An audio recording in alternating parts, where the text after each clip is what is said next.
Olá, ouvintes! Está começando mais um episódio do Dialéticas Podcast. Eu sou o Fábio Jardelino e mediarei este episódio, que debaterá desenvolvimento regional. A propósito, este é o nosso episódio número 50, uma marca importante para nós que fazemos este podcast. E não podíamos deixar de agradecer a você, ouvinte, que nos acompanha periodicamente. Eu falo diretamente de Lisboa e conto com a participação dos meus amigos dialéticos, direto da cidade do Porto, também aqui em Portugal, o Giovanni Ramos. Olá, Fábio, olá, Isabela, e olá para o ouvinte do Dialéticas. Dizer que nós chegamos a 50 episódios e vamos para os próximos 50 com muito entusiasmo, que a gente está gostando muito de fazer. E último ponto, rapidinho, Fábio, dizer que eu e a Bela participamos de um seminário sobre podcast e ciência, promovido pela Universidade Federal Fluminense na última semana, e foi um papo bem legal, inclusive com o Bruno Balacó do Papo Com. E se você quiser dar uma conferida nele, saber um pouquinho mais sobre podcast e ciência, o link dessa transmissão no YouTube vai estar nesse episódio do Dialéticas, no dialéticas.com. E direto da cidade de Mainz, na Alemanha, a nossa menina prodígio, a Isabela Gonçalves. Olá, Gil, olá, Fábio, é um prazer sempre estar com vocês aqui no Dialéticas, é um prazer estar com você também, ouvinte. Estou animada, muito feliz com os 50 episódios, é uma marca aí muito especial. E a gente está com muitos planos para o futuro e a gente quer incluir você, ouvinte, cada vez mais. E hoje nós falaremos sobre o desenvolvimento regional, que é parte do tema de estudo do doutoramento do Giovanni, e por isso ele vai fazer a tese deste episódio. E para fomentar esse debate, a gente traz o artigo O que é desenvolvimento regional? Uma aproximação a partir da realidade brasileira. Foi escrito pelo professor e pesquisador da Universidade Regional de Blumenau, o Ivo Tais. Então vamos à tese. Tese. O que é desenvolvimento regional? Porque várias universidades no Brasil têm um programa de pós-graduação nessa área. E que temas eles estudam exatamente? Vamos por partes, então. Primeiro, o autor falou sobre o que os autores do resto do mundo falam sobre o assunto. Basicamente, a gente pode dizer que desenvolvimento regional é desenvolver economicamente alguma determinada região. Isso é meio que a base do que foi encontrado. Quando se fala do Brasil, o Ivo Tais vai citar muito o Celso Furtado, que é um economista famoso do Brasil, que não só falou sobre economia, mas falou muito também sobre a questão da sociedade. É um autor muito, muito comentado. E o que o Celso Furtado traz de diferente, vai falar sobre desenvolvimento regional. Ele destaca muito uma situação do Brasil, que é a questão das desigualdades sociais. Ou seja, o problema tu precisa criar um programa de desenvolvimento regional em algumas partes de um país, de um estado, enfim, porque existe um problema sério no caso do Brasil de desigualdades regionais, e essas desigualdades regionais ocorreram por uma série de fatores, enfim, mas o fato é que ele relaciona muito o desenvolvimento regional como uma ferramenta para combater essas desigualdades. Aí o autor vai falar também sobre a questão do ensino sobre esse assunto no Brasil, vai falar sobre os programas de pós-graduação. No caso, a Universidade do Santa Cruz do Sul, no Rio Grande do Sul, foi a primeira a ter um programa de pós-graduação nessa área, e a Universidade Regional de Blumenau, que é a universidade do autor, a segunda. E depois ele vai falar sobre 3 enfoques, e é o que a gente vai ver mais no nosso episódio de hoje, porque são as formas de se trabalhar esse desenvolvimento regional. O autor cita 3 enfoques. O primeiro, a questão do Estado, ou seja, de criar políticas do Estado através do governo para combater uma desigualdade e fazer o desenvolvimento dessa região. O segundo pensa o contrário, não é o Estado que tem que fazer isso, e sim o mercado. É o mercado que vai desenvolver, vai fazer uma região ficar mais rica economicamente, mais próspera e tal. E o terceiro, que é o ponto mais interessante, que é algo que eu vou provavelmente puxar muito no quadro da antítese, que é uma perspectiva que não é nem somente pelo mercado e pelo Estado, mas o que é importante mesmo é ter a autonomia das regiões, ou seja, a autonomia regional é mais importante para fazer esse desenvolvimento. Em síntese, as desigualdades poderão ser extintas se os membros das comunidades regionais recuperarem sua autonomia. Ou seja, o mais importante não é se é o Estado ou se é o mercado, mas se tu utilizar as práticas que geraram a desigualdade regional, você não vai simplesmente mudar elas. É preciso dar autonomia para cada região para que ela possa desenvolver. E eu vou falar mais sobre isso com alguns exemplos do Brasil e de fora do Brasil na antítese. Antítese. Gente, antes de mais nada, o artigo trata uma questão muito interessante sobre a categorização do que é região. E aí eu devo admitir que, para mim, né, quando a gente fala em região, já me vem na cabeça aquela categorização geográfica, né? As regiões, por exemplo, Norte, Nordeste, Sudeste, por aí vai. Um outro ponto que, para mim, vem como definição de região seria, por exemplo, o idioma que é falado, né? No caso do Brasil, como é um país muito grande, um país continental, tem as diferenças do sotaque. Isso faz com que delimite-se região. Mas o texto vai além disso, né? Então, eu queria que vocês dois comentassem um pouco sobre essa questão do conceito mesmo de região, começando pela Bela. É uma coisa que a gente sempre fala aqui no programa sobre a questão conceitual. E a gente sempre bate mesmo na mesma tecla de que conceito é uma coisa que cada um traz um ponto. E dentro da região isso acaba não fugindo muito também. Como o Fábio falou aí, existem conceitos distintos de região. Ele lembrou do conceito econômico e do conceito, por exemplo, idiomático. Mas, por exemplo, enquanto eu estava fazendo a minha tese, esse artigo que eu estou escrevendo agora, o segundo artigo da minha tese, que é o segundo capítulo, eu descobri que os europeus usam uma definição diferente dos brasileiros de ocidental e oriental. A gente aprendeu na escola, no Brasil, que o Ocidente e o Oriente estava muito relacionado à geografia mesmo, né? O que estava a partir de um determinado lugar no mapa era o Oriente, e o que estava a partir de outro lugar no mapa era o Ocidente. Ou seja, a gente acha, na verdade, eu ainda penso nessa perspectiva, que nós, latino-americanos, somos ocidentais. E eu descobri que os europeus pensam, na verdade, a definição deles de western e non-western, ou seja, ocidental e não ocidental, está muito relacionado a uma definição econômica, ou seja, a ideia de sul e norte global. Nessa definição, por exemplo, a Europa ocidental seria ocidente, os países, por exemplo, Estados Unidos estaria como ocidente também, Canadá, Austrália, mas o restante não seria não-western. E existe também uma definição cultural de o que é ocidental e não ocidental, por exemplo, que está relacionado ao latim, a influência da Igreja Católica, a forma como, por exemplo, o latim se expandiu. E aí, nesse caso, por exemplo, seria a América Latina estaria inclusa, os Estados Unidos estariam inclusos, a América do Norte, a Europa Ocidental estaria inclusa, mas aí todo o restante seria o não-western. Mas isso é muito louco, né, para pensar como é que cada pessoa vai dividindo o mundo de uma forma distinta. Não, Fábio, eu acho que assim, existem às vezes classificações diferentes mesmo de região, e aí vão voltar aquelas aulas básicas de geografia do primeiro grau, do ensino fundamental. O Brasil é dividido em 5 regiões geograficamente, e aí entra questões também físicas, né? A divisão dos estados do Brasil segue muito isso também. E tem o Brasil dividido em 3 regiões político e socioeconômicas, né? Que é Amazônia, Nordeste e Centro-Sul. E quanto à questão do sotaque, eu não acho que não tem isso. Mas, por exemplo, tem de idioma. A Isabela acabou de falar sobre uma questão ali dos latinos. Nós temos a América do Norte, Central e do Sul, mas se tu falar, por exemplo, em cultura, e aí muito com a base no idioma, tu tens a América Latina e a América Anglo-Saxônica, que já é uma divisão diferente. Ou seja, esse conceito de divisão por região vai depender do critério que tu tá aplicando mesmo, né? É interessante isso que a Bela falou, eu nunca tinha parado para pensar dessa forma, e eu já tinha ouvido isso antes.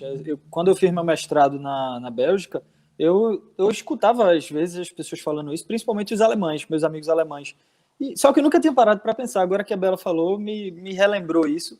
Realmente é uma questão interessante, né? A gente perceber como esses países de caráter ocidental, às vezes nem estão no Ocidente, como é o caso da Austrália. Para mim, não seria Ocidente, não seria categorizado como Ocidente, não é? Mas, no final das contas, porque é de cunho cultural ocidental. É interessante. Mas vamos voltar aqui ao artigo.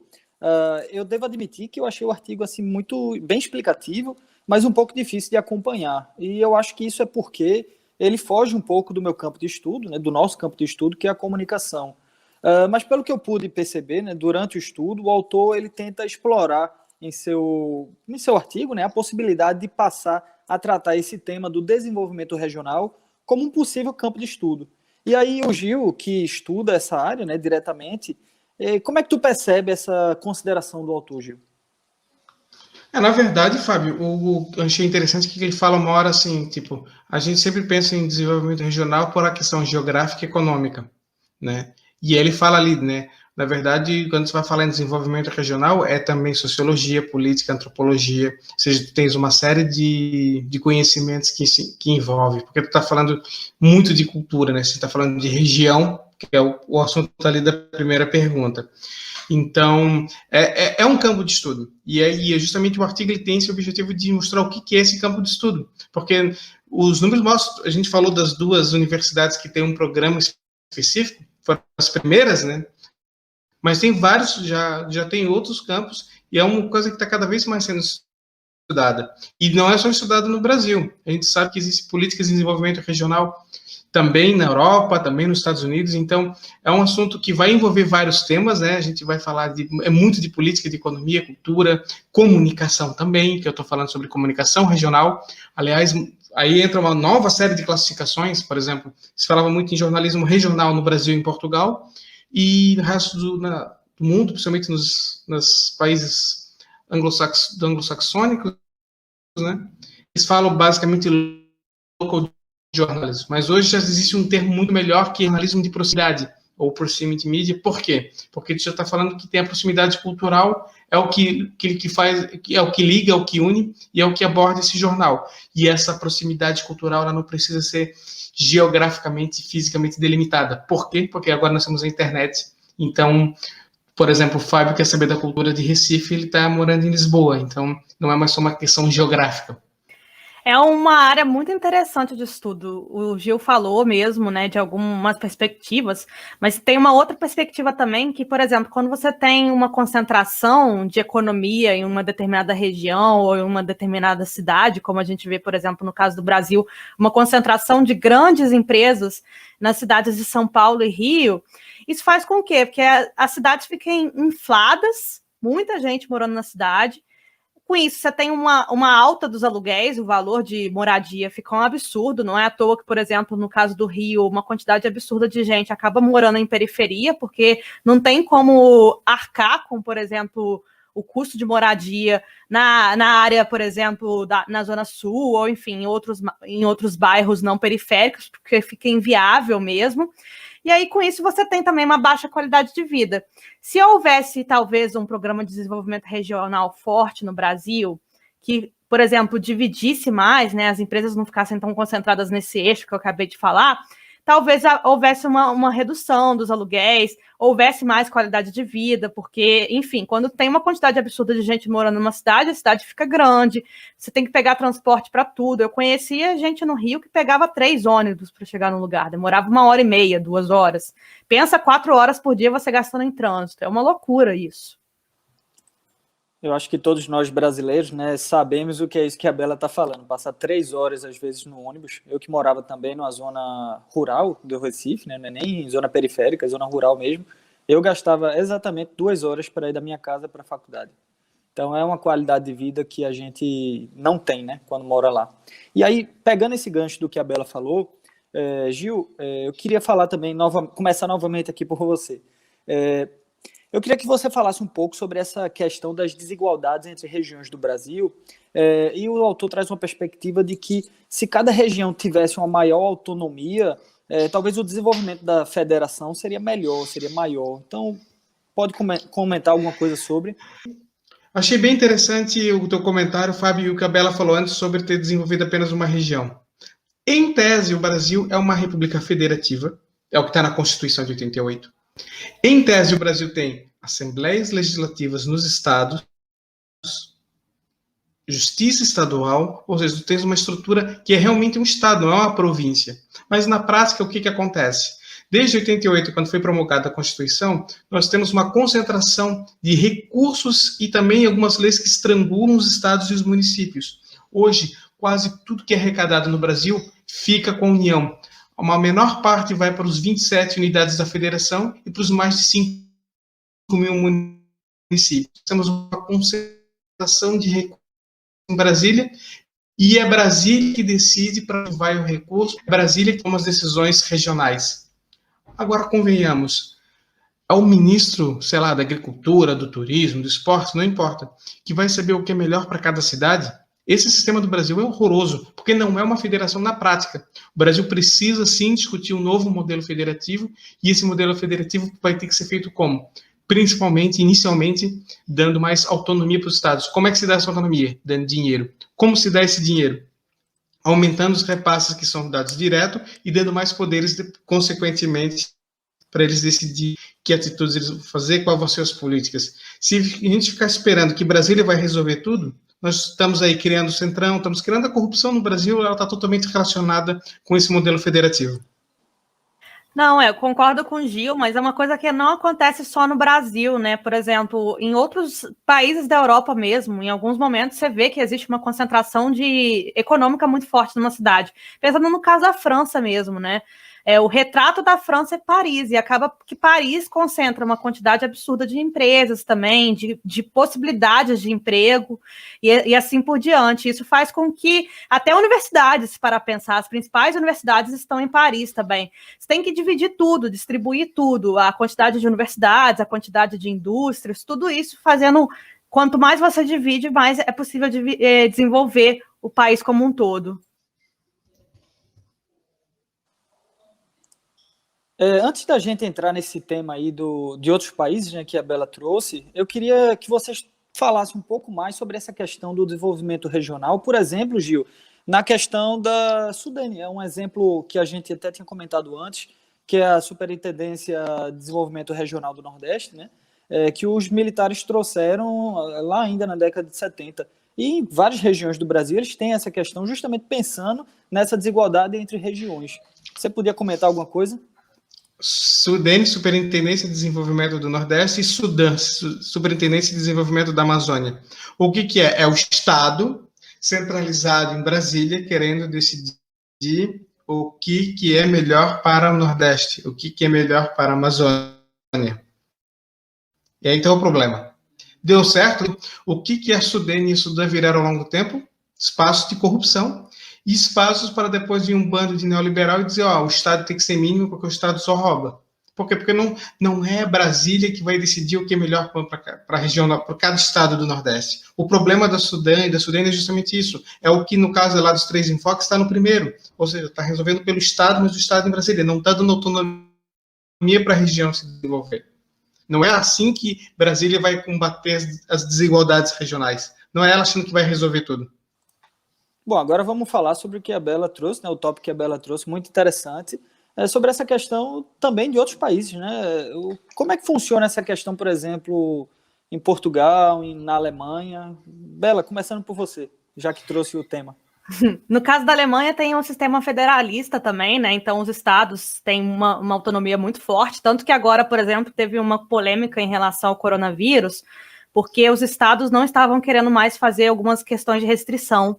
E aí a Merkel estava querendo aprovar uma determinada questão, enfim, queria que os estados seguissem um determinado regulamento e os estados já não queriam mais. Aí eles tiveram que baixar um decreto nacional para poder fazer com que houvesse uma união aí em relação à decisão dessa terceira onda da pandemia. E eu acho que o sistema de federalismo da Alemanha ele é muito efetivo, porque você vê que as regiões elas têm uma questão econômica forte mesmo. Eu só acho ainda que existe uma divisão muito forte entre Ocidente e Oriente, por exemplo, em relação ao que era Estado comunista, ao que era a Alemanha comunista, o que era a Alemanha capitalista. Hoje em dia você vê que ainda existe uma divisão aí econômica muito forte. O que era capitalista é muito mais desenvolvido, assim, é muito mais rico do que era comunista, por exemplo. Então, ainda acho que tem que haver um desenvolvimento regional maior aí, para que esses estados que são mais pobres economicamente consigam mais autonomia, consigam mais dinheiro, até porque nesses estados hoje que você tem uma concentração de pessoas que são contra a migração, por exemplo, que tem uma tendência para a direita, porque quanto mais pobre você é, mais você vê o outro como ameaça. Então, isso poderia, por exemplo, diminuir a onda aí da extrema-direita na Alemanha. Agora Bela, Gil, fiquei... Vai. Tu ia falar alguma coisa? Sim, ia falar. Complementar a Bela. Bela, agora minha dúvida é se, no caso, esses estados da Alemanha Oriental, né, Brandemburgo, a Saxônia, a Mecklenburg e Pomerânia Ocidental, eles melhoraram de 89 para cá ou está muito atrasado? Aí uma pergunta, uma dúvida que eu tenho. Eu sei que ainda há uma diferença entre essas duas regiões.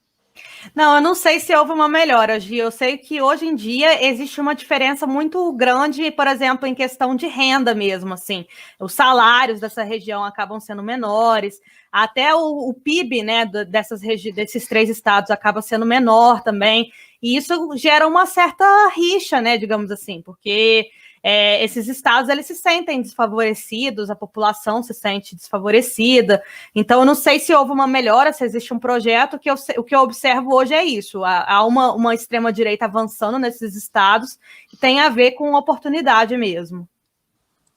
Sobre esse tema, Bela, eu até lembro de uma passagem, quando eu estava em Berlim, eu fui no Museu do Muro, né, eles têm um museu sobre o Muro de Berlim, e eles contam em determinado momento que quando o muro caiu, que os imigrantes da Alemanha Oriental começaram a vir para o lado rico, né, eles ganhavam dinheiro, de fato, assim, o governo do lado ocidental, o lado capitalista, dava dinheiro, dava uma porcentagem de dinheiro para as pessoas fazerem a sua vida, para recomeçar. É um certo assistencialismo, talvez até uma certa maneira assim de dizer, ó, você está vindo para o meu lado agora, a gente que manda, a gente que tem o dinheiro, não sei. Mas isso aconteceu, isso é explicado. Não sei se você já leu sobre isso, ou já viu algum exemplo sobre. Não, nunca li, não, mas essa parte da história da Alemanha é muito interessante. Eu acho que até hoje, assim, existe uma. Principalmente quando você está em Berlim, assim, sabe? Eles pensam muito sobre o muro, é uma coisa que está muito marcante na cidade ainda. Pois bem, é um lado da história que me agrada muito estudar. Eu gosto mesmo, e principalmente de ver, né? De estar em Berlim, ver aquelas coisas, é muito interessante. Mas vamos voltar aqui um pouco para o artigo, e na verdade vamos voltar um pouco para o tema do Gil, né? O Gil, que faz uma pesquisa sobre o regionalismo dos jornais aqui em Portugal, né? Eu queria que ele falasse um pouco sobre esse regionalismo aqui em Portugal especificamente. Bom, Portugal é uma república unitária, né? Não é dividida em estados federativos como no Brasil, na Alemanha e nos Estados Unidos. Tem apenas 2 regiões que têm autonomia própria ao governo autônomo, que é Açores e Madeira, as ilhas, no caso. O resto é uma unidade, mas há muito tempo se discute em Portugal se criar um regionalismo, ou seja, se criar governos autônomos nas regiões. Agora, voltando aqui para o artigo que a gente está debatendo, o autor ele faz uma caracterização do conjunto de revistas especializadas em desenvolvimento regional que a produção intelectual brasileira vem publicando, né? E aí, nesse ponto, eu achei o artigo muito interessante, principalmente para quem estuda esse tema, né? Eu acho que você até escolheu esse artigo por conta disso, né? Você está usando esse modelo aí que ele traz, esses outros artigos, essas outras revistas que ele traz? Não, eu não cheguei a usar, mas é interessante inclusive para tu encontrar mais informações, né?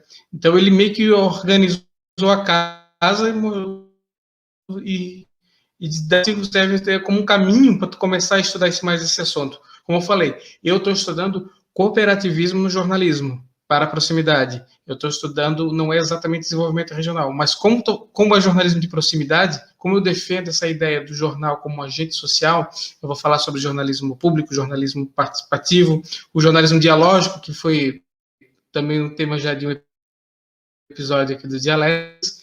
É importante a gente ter essa noção de o que se estuda sobre desenvolvimento regional. Aqui em Portugal, a gente sabe que o debate está muito nessa questão de ter autonomia para as regiões ou não. O Brasil, o debate é bem diferente, é bem mais complexo. O Brasil é bem mais complexo também, né? E você, Belo, o que é que você achou dessa parte do artigo, onde ele traz esse conjunto de revistas, né? É interessante, não é isso? Eu acho esse levantamento muito importante para quem está estudando alguma coisa. É um passo muito inicial, né? Você olhar, por exemplo, quais são as principais revistas que publicam sobre a sua área, até para você saber mesmo onde publicar. Esse tipo de coisa ajuda. Se o Gil um dia escrever aí um artigo, por exemplo, sobre desenvolvimento regional, quiser publicar numa revista brasileira, ele pode recorrer aí a essa lista, porque já vai estar dentro do escopo da revista. Então, já tem maior propensão a ser aceito, né? E, enfim, eu fiquei um pouco surpresa, na verdade, porque você vê que tem uma concentração aí, né? A maioria dos artigos em que os autores brasileiros publicam são 10 brasileiros e 2 da América Latina. Então, assim, não foram encontrados aí artigos internacionais para além do Brasil e da América Latina. E, por exemplo, esse tipo de tema interessaria muito a revistas internacionais da Europa e dos Estados Unidos, porque sempre existe uma curiosidade dessas revistas internacionais sobre a América Latina. Então, talvez esses autores aí possam tentar explorar o caso brasileiro, o caso do desenvolvimento regional brasileiro, pensando em publicar em uma revista aí do exterior, que com certeza vai ter aí uma demanda. Isso é um assunto que a gente até já debateu antes, né? Essa questão da academia brasileira ser voltada só para a academia brasileira. Não sai muito, né? Síntese. Bom, em termos de síntese, eu acho que o artigo ele é muito bom. Ele é, assim, não é da minha área, então foi um pouco difícil de acompanhar ele em sua totalidade, mas é um artigo muito explicativo.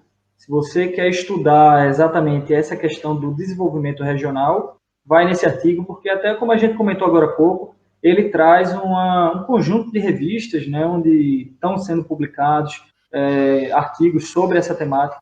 Então, é muito interessante. O professor é um professor renomado, é um professor, bom, com vários estudos, então é muito especialista sobre o assunto.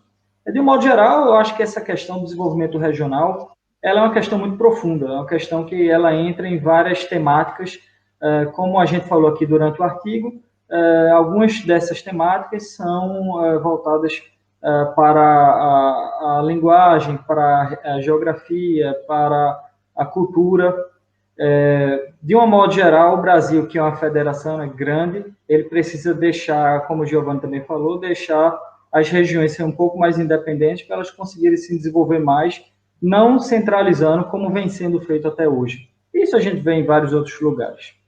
Bom, não tem muito segredo, né, para a questão do desenvolvimento regional. Depende muito de políticas públicas. A gente já existe caminhos para isso.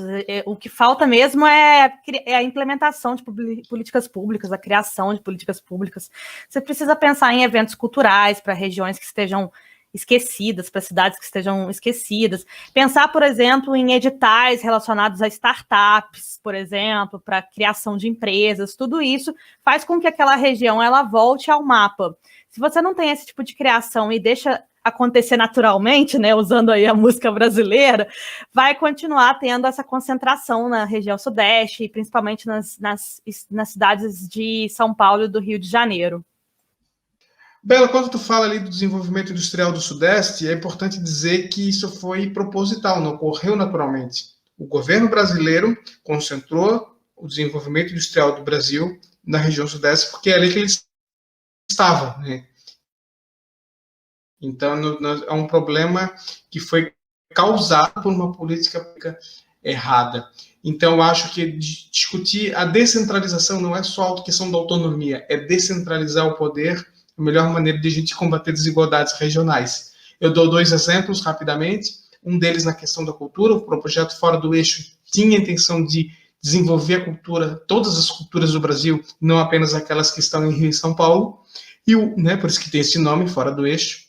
E também a gente pode falar aí na comunicação, que é um trabalho da Associação de Jornais de Santa Catarina, do interior de Santa Catarina, para fortalecer a imprensa do interior, porque essas desigualdades regionais ocorrem também dentro de cada estado. Então é preciso descentralizar cada vez mais todas as formas de política, de cultura, de economia e de comunicação, né? Vamos falar que a gente vê muito jornal no Brasil que se diz estadual, mas que fala basicamente para a capital desse estado. Isso, para mim, não é um jornal verdadeiramente estadual, mas seria isso.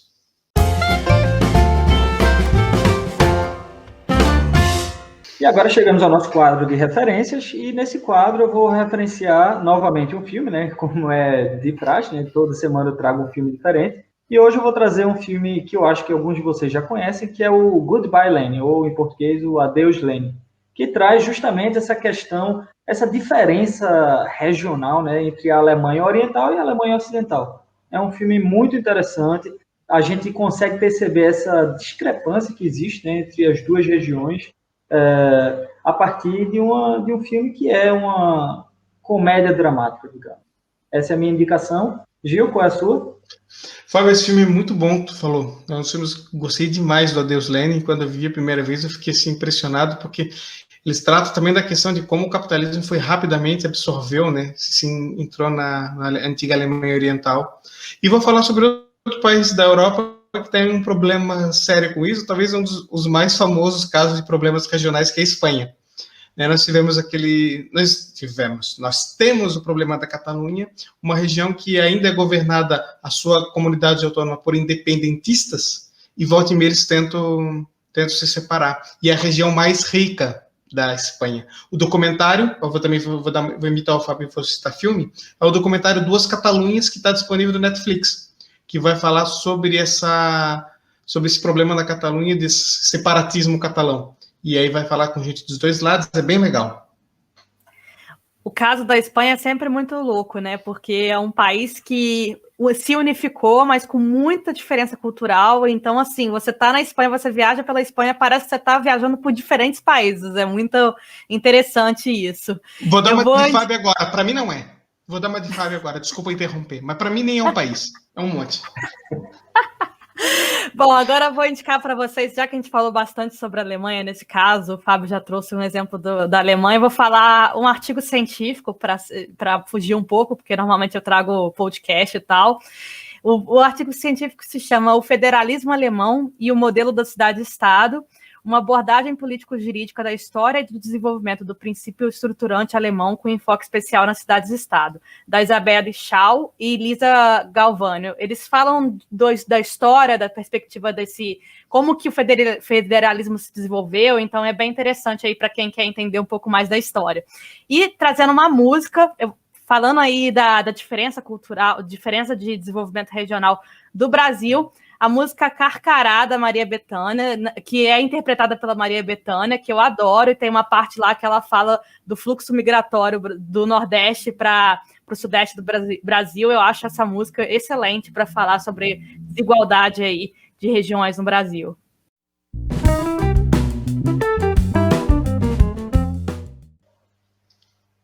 Já conferiu a nossa agenda de artigos e congressos? Entra lá no dialeticas.com/agenda e conheça a Agenda Publix, espaço onde você pode acompanhar o evento acadêmico que está com chamada aberta. Então, a propósito, o Agenda Publix, ele é um espaço colaborativo. Se você tem conhecimento de algum congresso, o artigo que esteja com CAL em aberto, entra lá, inscreve, ajuda a gente, ajuda a comunidade acadêmica. Isso é bem interessante. A gente que é acadêmico, que trabalha nessa área, tem que estar unido nesse momento. E aí, Bela, qual é a sua indicação para o ouvinte para a chamada dessa semana? Bom, vou trazer aí uma chamada de capítulos do e-book organizado pelo GP Comunicação, Mídias e Liberdade de Expressão, da Intercom. E o e-book ele está programado para o segundo semestre e ele vai ser sobre comunicação, mídias e liberdade de expressão aí, no século XXI, modelos sensórios, resistências e debates emergentes. A chamada está até dia 1º de junho, e os detalhes podem ser encontrados aí no nosso site. E agora o nosso programa vai chegando ao fim. Obrigado, Gil, obrigado, Bela, pela participação. Esse que é o nosso episódio de número 50. E hoje, a propósito, hoje é um dia especial também aqui para Portugal, né? Hoje é o dia 25 de abril, a gente está comemorando uma data especial. Gil, quer falar um pouco mais sobre essa data especificamente? O episódio está saindo no dia 30, mas ele foi gravado no dia 25 de abril, né? Depois que o Fábio fez essa menção, que é o dia da Revolução dos Cravos, o dia que Portugal mandou o fascismo português, a PQP. E foi bem legal, hoje teve desfile na rua com o pessoal dizendo fascismo nunca mais. Esse é um recado para você, bolsominion, que vem morar em Portugal. Esse é o recado dos portugueses para você. Nós lembramos mais uma vez que você pode participar também do Dialéticas, ouvinte. É só mandar o seu artigo para a gente, dizendo lá, eu quero participar. Pode ser ou pelo nosso site, onde você encontra os nossos contatos, ou pode ser pelas nossas redes sociais. Para a gente discutir um artigo de sua autoria, ou um artigo que você queira, bom, independentemente. E no próximo episódio, a mediação será feita pelo Giovanni Ramos e teremos como tese a Isabela Gonçalves. Bela, comenta um pouco sobre o artigo. A gente vai trazer um tema aí que tem muita relação com o meu objeto de pesquisa. A gente vai falar sobre imigração, o sentimento de ceticismo com a Europa e o crescimento e a queda do UKIP, que é o partido de extrema-direita lá da do Reino Unido, que foi responsável, o grande responsável pelo Brexit. Então a gente vai discutir aí um pouco sobre o sentimento anti-Europa e anti-imigração e a influência disso no Brexit. Estarei com o cabelo revirado em homenagem ao Boris Johnson. Mais um tema muito interessante, Bela. Obrigado pela escolha. E lembrando que o Dialéticas é um podcast totalmente independente, é produzido por brasileiros doutorandos em comunicação em universidades europeias, com o objetivo de promover a divulgação científica a partir de debates sobre a produção acadêmica. E saiba mais sobre nós em dialéticas.com e nos acompanhe nas redes sociais, através do @dialéticas no Instagram e no Twitter. Estamos presentes em todos os tocadores de podcast e também no YouTube, onde vocês podem nos ver. Tchau, tchau.